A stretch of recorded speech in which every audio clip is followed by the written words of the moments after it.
Hello everyone, welcome back to the channel Red Devils Talk, and we lose 3-0 to Manchester City. A loss to them was expected, and yes, I had optimism for this game, and I had reasons for optimism. The players, Ten Hag, had reasons for optimism. I'm not the only fan that was optimistic before this game, but once again, familiar patterns have come into place. We found ourselves once again losing because of our own mistakes, our own issues, our own problems that we cause for ourselves. We'll speak about that in the video today.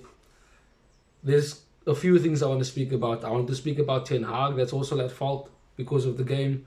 I want to speak about the starting 11, the substitutions that were made, the way we played, and there's so many things to speak about, but it's the same thing that we keep having to speak about. It seems as though we are stuck in a time loop. We are always repeating the same cycle. Get a new manager, we have a good season or a good start with him, everybody's happy, and then in the second season, he doesn't get backed. He gets, shall I say, thrown into the deep end, and he performs badly as a manager, and then everything seems to be his fault, but the same players are still here. 6-7 years still here. And there are quite a few things that you would say Ten Hag wanted in the transfer window, but he didn't get it. Now, that's not to say that that's an excuse for the way we played, but these things affect the club. It affects the team. It surely affects the manager. We don't have our first choice back four. So now we are stuck in a position where we are starting third, fourth choice players. We even had to get an emergency left back because both of our left backs are injured. Now, people might say that we still should be playing better. Yes, I agree. But we have players at the club, players starting for us in a game against the team that is the best right now in England and in Europe. Literally, we are playing with players that are not good enough to even be on the bench. Yet, they are there. Let's start by the starting 11. I, for one, expected Reguilon and Varane to be in the team. We thought Casemiro would be fit enough. Ten Hag said he wasn't 100%. But then he went with Maguire and Evans and Lindelof. And he said it was for tactical reasons that he kept the likes of Varane and Reguilon out. What type of tactical reasons were there? Did you expect us to win the game with that back four? No, certainly not. And I was surprised that at halftime we were only 1-0 behind. The penalty, in my opinion, was not a penalty. City, once again, cheating their way to get an advantage. And Maguire and Evans did okay in the first half. We seemed to keep City at bay, but we weren't creating that many chances ourselves. We had chances in the opening stages. We could have been at least 1-0 up if for better decision making. How is McTominay not passing the ball? Why is Højlund not playing Rashford in when he has the opportunity to do so? These are opportunities that we needed to take in a game like this, where there are fine margins to get an advantage. I don't know why the referee is taking, and the VAR took a whole 2-3 minutes before they told him, hey, go to the monitor, go and have a look and see that that is a penalty. That cannot be the case. And it wasn't a penalty. Rodri is so big. I mean, he literally gets a small pull, but something like that happens all the time, every game. From a set piece, whether it's a corner, whether it's a free kick, that type of contact happens all the time, and that penalty never gets given. But for this particular game, a penalty was given. It's not excuses, but these things affect the game. And then, like I said, the starting 11 also potentially affected the game. I'm not sure what Ten Hag was thinking. I mean, I, for one, would, in the second half, I wouldn't have taken off Amrabat. It was either Eriksen or McTominay, more so McTominay. I'm not even talking about him, but an invisible player once again. He scored goals against Brentford to make us win the game, scored against Sheffield United. But in terms of performance, in terms of when we have the ball, he provides us nothing. He is not good enough. The likes of Maguire and Evans were not supposed to be here. Maguire, McTominay were supposed to be sold. Ten Hag wanted them gone, wanted them replaced. Amrabat gets taken off. Yes, he got a yellow card, but Grealish should have probably gotten a red for the way he pushed Amrabat in the chest near to the neck. But these are things that are getting overlooked. Luck isn't on our side. The likes of Maguire and McTominay have good performances against smaller teams, and then there's media talking about how great they are and how we struggle without them. But look what happens when they play against the bigger teams. We are still the same. Every time, every season, it's the same cycle since Sir Alex retired. David Moyes had to face it. Louis van Gaal had to face it. Mourinho had to face it. Ole had to face it. And now Ten Hag is facing it. We thought there was going to be change, but Qatar is gone. Sir Jim, I don't think he's going to save us. I don't think he's going to change anything now.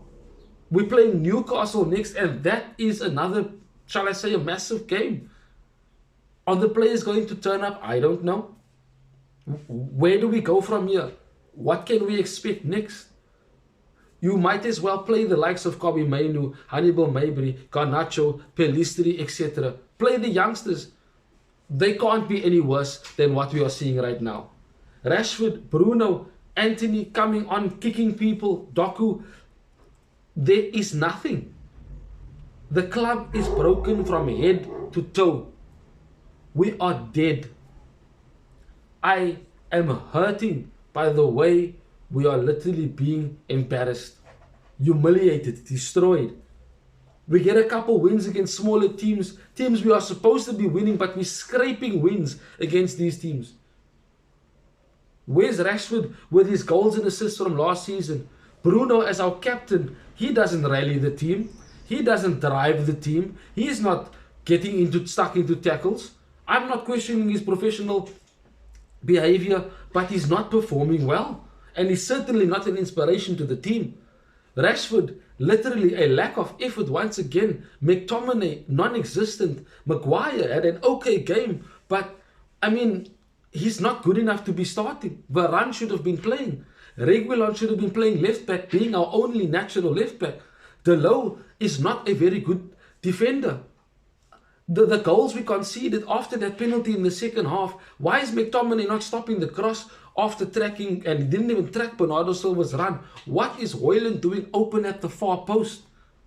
And a shot from Rodri gets saved by Onana straight into Haaland's path, and nobody is there to close down or follow up to clear the ball away. Crap defending, but what did you expect with the likes of defenders that we have on the field? Ten Hag after the game says he could not play and cannot play the way he plays at Ajax simply because he doesn't have the players to do so. That's obvious. But why is he admitting defeat and saying that he cannot do so? We know we don't have the players to play that system and the way he wants to play. One, because of injury, and two, because he doesn't have those players that he wanted in the transfer window. But for heaven's sake, where is the fight? Where's the desire? Where is the will to win at Old Trafford? Sir Bobby Charlton, a tribute, etc. None of that was enough to motivate the team. Onana saved us from a pure further embarrassment with good saves that he made. I'm not even talking about the Glazers, and they are also to blame. It's a collection of everything, and it's just so crap and destructive and toxic at the club right now. Newcastle next, what can we expect? I certainly could go on speaking forever and ever and ever about the problems and the issues at the club, but one thing I can say and one thing I want to say is that we certainly cannot sack Ten Hag. Sacking him is not the option. We cannot do that. It took Klopp 4 years, and in between that he had an abysmal season and abysmal performances. Pep took time at City. Yes, their footballing structures are better, And I don't want to hear about what Spurs is doing with Postecoglou. You know, completely different mentality of club. They do not have any pressures that the club like us, United, has. I don't want to hear anything about Brighton. Again, the expectation is not the same. Aston Villa might be ahead of us in what they are doing, but the expectations are not the same. The scrutiny, the amount of focus that our club gets is way, way larger in terms of the view that our club gets. It cannot compare to other clubs. We are going to take a while before we get into a position where we are consistent and where we find ourselves competing for top honors. It's going to take a while. But Ten Hag being sacked is not the way to go. But that's the cycle that we keep repeating. Thank you for joining me today. We'll definitely be doing, of course, a preview for Newcastle. But it's not easy to be a Manchester United fan right now. Have a wonderful week. We'll see each other again soon. Bye-bye, Red Devils. Thanks for watching. If you want more content on Manchester United, like, share and subscribe.